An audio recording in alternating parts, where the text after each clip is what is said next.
So we're step number 2, the work of love in our 12 steps to spiritual recovery. Excuse me, I'm posting these on our website. So one advantage that the website has is if you know someone that's interested in anything like this, it's a good way to introduce them.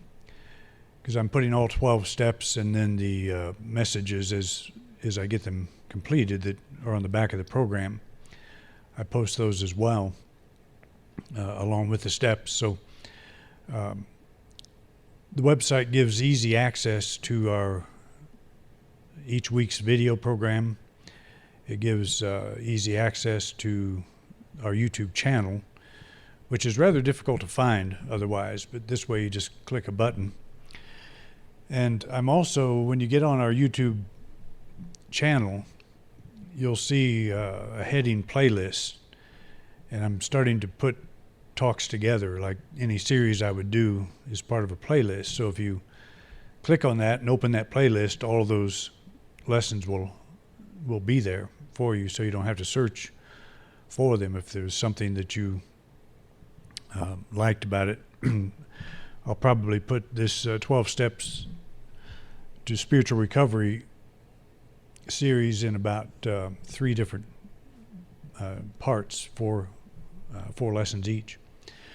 So what I'm hoping that to make this a better resource, we've kind of neglected our website in the past, and it's a very important tool to have nowadays. So if there's somebody that you know of that's interested in this type of thing, but they don't really want to step foot in a church because they're afraid the roof might cave in or something like that, they might get hit by lightning, send them to the website. And it's pretty easy to remember, just independentunity.org. Takes them right there, or unitygj.org, either way. You'll end up there. But that gives you access to a lot of things, a lot of resources that help spread this message, which is what we really want to do. So we're in step 2, the work of love. And this step is the idea that love, divine love, draws to me that which is for my highest good and dissolves that which is not. Divine love draws to me that which is for my highest good and dissolves that which is not. Let's say that together. Divine love draws to me that which is for my highest good and dissolves that which is not. This is a pretty potent statement when you think about it, because if you have something going on in your life right now and it's an issue, and by issue I mean you're not real settled about it, you don't have an answer. If you will say this, if you will make a statement like this and try to realize as much as you can the truth of it, it really is helpful. I'm going through a lot of changes right now. Beth and I are both going through a lot of changes. Our daughter, Audrey, resigned as our office administrator after 4 years, and she's now in California. So we don't know where she'll ultimately end up, but that's a challenging transition to make, to release your kids again. We did that once, and you think you get better at it as it goes, but we really don't. But I know it's for the highest good of everybody, and when I say this, divine love is drawing to me that which is for my highest good and dissolving or releasing, dissolving that which is not, it helps put that whole releasing process in perspective. Because what we do as human beings is we look at our own resources. We look at, there's something in me that feels like something's missing now, something's gone. Well, it's really not when I think of it this way, because whatever feels like it's missing is being drawn back or being opened up again, in another way. And I have gone through this with the church, and I've talked about this before, but there's several areas of my life that are changing dramatically. And so I have come back to this statement many times, and it's very helpful to me. It's just kind of a salve, a soothing thing to put on the uncertainty, the feeling of uncertainty that things are in divine order. And they are in divine order. But any change is a challenge. And we say that, as Troy pointed out earlier today, that's all what life is about change. So if we're not comfortable with change, we might as well get off the train right now, because that's what it is all about. And yet there is a steadfast presence that's always there. That's what we talked about last week, is God is spirit. We have learned that God is, as omnipotent spirit, is changeless in nature. The biggest takeaway from this understanding is that God will not one day begin working on our behalf. God is doing so already. The second step is intended as a reminder of this truth. And that, too, is a very important step, to remember that God as spirit is always present and is changeless. And life does change. And when life changes, we think something's been taken away, something's absent. But that's because we're not thinking about God.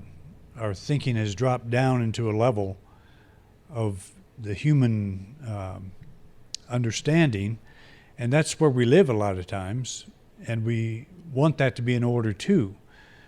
But sometimes the way to put that in order is to rise above that and come to that realization that we are in the changeless presence of God right now.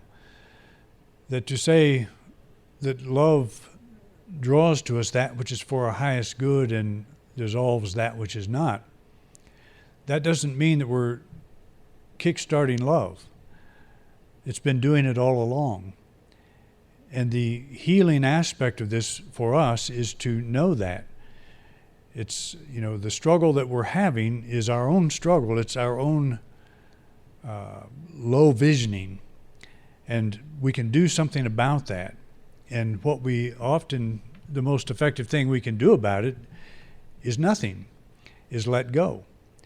It's stop trying to sort things out and put everything in its right place. Because I don't know about you, but I have had all things in the right place before, and that doesn't last very long. Things change all the time. Life changes all the time. And so I think, as I have pointed out in years past, over the years, I should say, we hope to get to a spiritual point where things stop changing, things stop doing that to us, or we're able to handle it a lot better. And that's really what we're after, is a way to see above the changes that occur. But it's I think it's the Chinese that see change as, or crisis as an opportunity, to grow and to see life in a different way. Sometimes it forces us to do that. I'm going to talk about that a little bit more in just a second.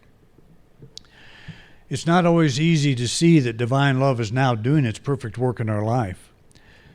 The presence of difficult people or circumstances may cause us to question how we could consider either as our highest good. Some type of our loss may leave us feeling that something important to our life has been dissolved. How can we think of this as something good? And I guess I would caution you to stop trying to think of it as something good. Just say it and say that, the changes that are occurring are good. You don't have to know how that is. You don't have to intellectually have that figured out. I think it's important that we get in the habit of saying these things, whether we believe them or not. Say it until it becomes true to us, until we know, until we resonate with the truth of it, because these steps are true. What we're saying here is absolutely true. God is spirit, God is changeless, and love is working for our highest good right now. That's one aspect of God. It just would not make sense otherwise. If there was something in the universe that was working against us, that would be a creation of God. And why would God create something that works against God? It doesn't make any sense that we would be suffering that's kind of built into the program for some reason, because that would be counterproductive to spirit. The easy flow of spirit. And so if we think of it from that perspective, it helps. It helps us get off that intellectual trying to figure out what's good about it and what's bad about it, and naming all the stuff that we do.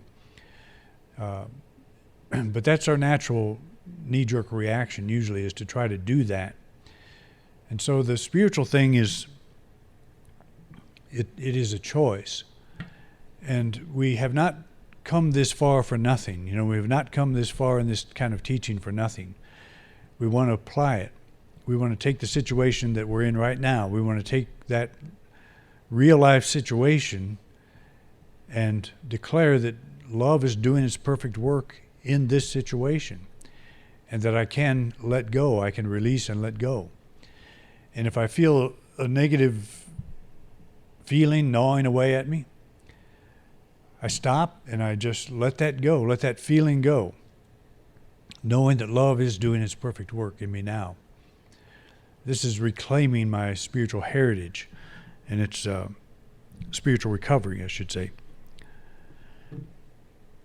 On an occasion when the disciples tried and failed to heal the epileptic boy, Jesus pointed out that there are situations that require much prayer.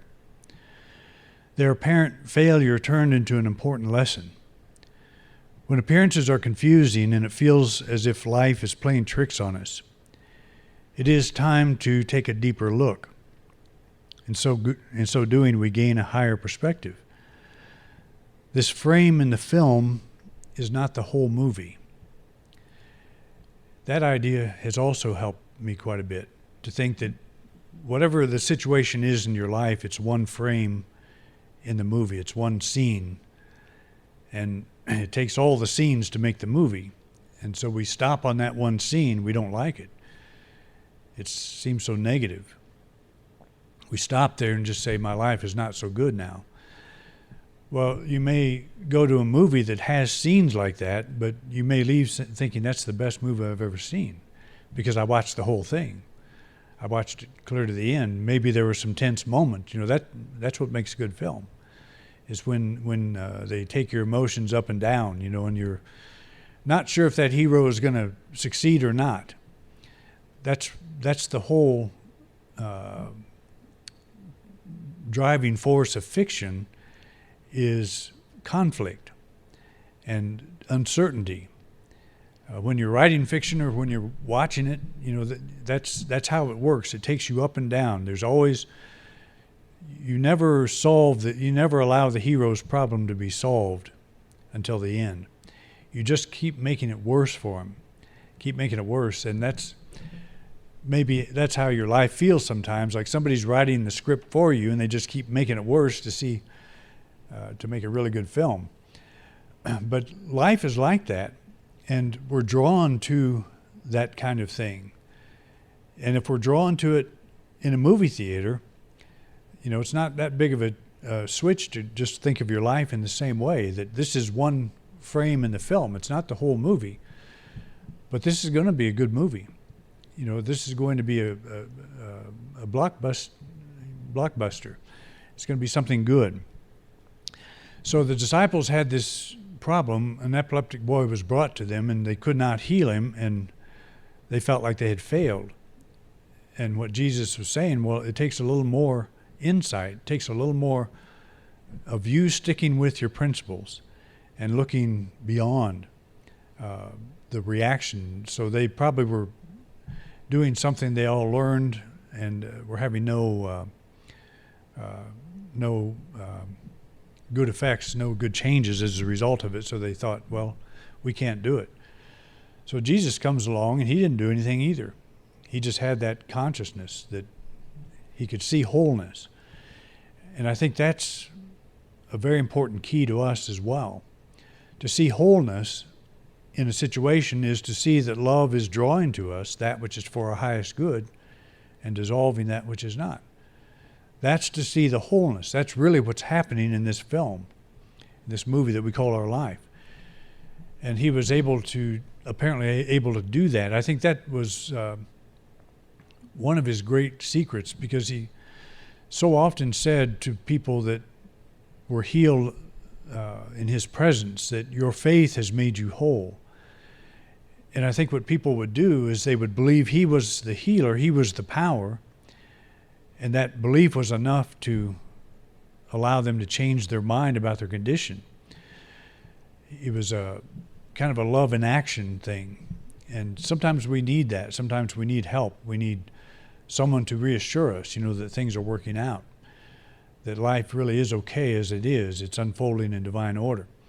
And it's good to hear that. And it's not that we don't know that, but sometimes you feel very alone, in the changes, in the changes you're undergoing.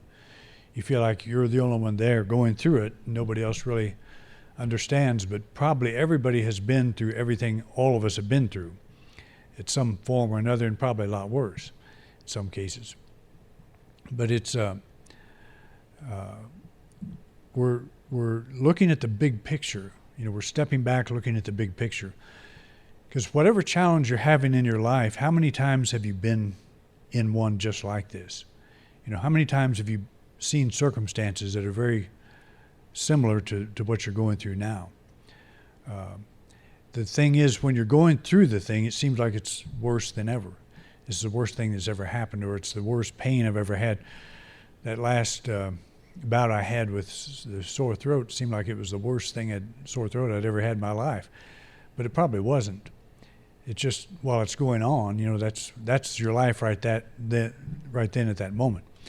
And so it seems like it's the worst. But we've all been probably every place we will ever be, emotionally and mentally, in most situations.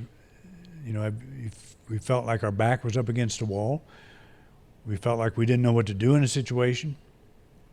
Chances are very good we can't even remember most of them, because we got through them. We found the power in ourselves. We found that ability to know there's a power greater than ourselves, than our conscious accumulation of facts, our egos. There's something greater than that working in our life right now. And so when we are in something, it's really the time to do it. The disciples, Jesus said, sometimes you need to go a little bit further than what you think. And what that means basically is maybe you need to let go. Jesus seemed like he was not clinging to the situation at all, like he had any concerns at all about healing this epileptic boy. But the disciples probably were white-knuckling, trying to heal the guy. And I don't know, because it didn't really explain that, but I do know that's how, if you're uncertain about yourself, you're going to try harder. And sometimes you try so hard that you make a situation worse. Probably none of you have ever done that, but I did it once, I think. So as the condition evolves, we are confident that we will understand how all the pieces fit and come to see how things worked out for our highest good and for the highest good of all. So we give it time. I don't have to resolve it today. I was telling Marilyn, it seems like there's a lot of things going on right now, and that I just have to come back to the now moment. I can't do what I need to do tomorrow. I can't get into tomorrow, so I can do whatever I need to do today. And what do I need to do today? Well, I have a talk to give, and I better think about that. I don't need to think about tomorrow. And Jesus said that too, that tomorrow has enough problems of its own, just pretty much be here now. And that's the Ram Dass said that, be here now. I was wrong about that. Alan Watts is who I was trying to think of a couple weeks ago. And they were kind of in the same arena there, thought-wise and all, but Ram Dass wrote the book, Be Here Now. So whoever said that was right, and I was not. But to give the situation time, just say it's evolving, it's working out right now at this very moment. So this prayer works for others. When you think of others, the second step is also a powerful prayer that we can use for them. Divine love draws to you that which is for your highest good and dissolves that which is not. So if there's somebody in your life that is going through a challenge, let's say that together. Divine love draws to you that which is for your highest good and dissolves that which is not. And if you think about that, that's the highest prayer that you can possibly offer. To see them whole and free and finding their way through life, knowing that divine love is drawing to them exactly what they need and dissolving exactly what they don't. And that's a very good way to let others go. As this silently held thought for another becomes our conviction, we are able to release them into the healing, guiding light of love. It is not our duty to determine what is best for another. It is our duty to affirm that divine love is doing its perfect work in and through them now. And isn't that a challenge to think, if they just listen to me, we figure this all out. No, it doesn't always work that way. It doesn't need to. So spiritual recovery is not about gaining something we did not have. It is about claiming something we have forgotten is ours already. Divine love is now doing its perfect work in our life, in the lives of our loved ones, and in those who have entered the sphere of our experience. So let's hold this idea through the week and see how it works for us. Thanks for coming out, and see you downstairs.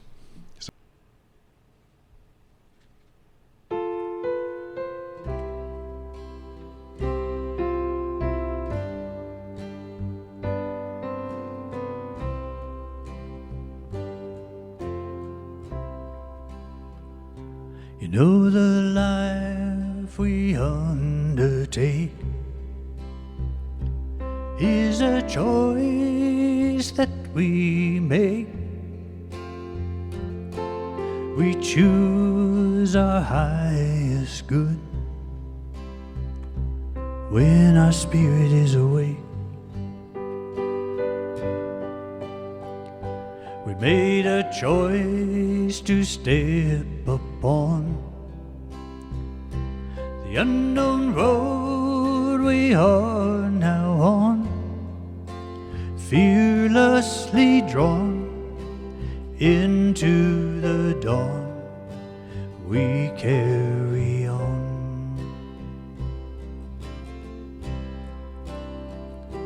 There are times we wonder why,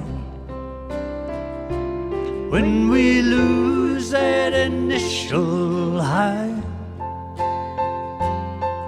How can we embrace this dream when we want to turn and cry? But in these times when hope seems gone, we must be still and look beyond, fearlessly drawn into this dawn. We carry on. Remember this vision we hold, it comes from on high. We must let our story unfold, spread our wings and fly. What if we never took the chance to join life in this dance, or did not lift our eyes to get that first breathtaking glance of this road we are now on, that's leading us somewhere beyond, fearlessly drawn into the dawn. We carry on, fearlessly drawn into the dawn we carry on. Whoa, whoa, whoa, whoa, whoa, whoa, whoa, whoa.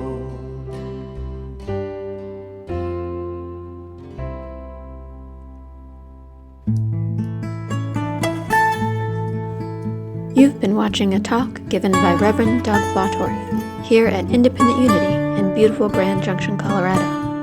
Thank you for watching. Please like and subscribe. It really helps us spread our message. If you would like to support us, you can do so by clicking the button in the right-hand corner of the video screen. We greatly appreciate your support. Thanks again for watching.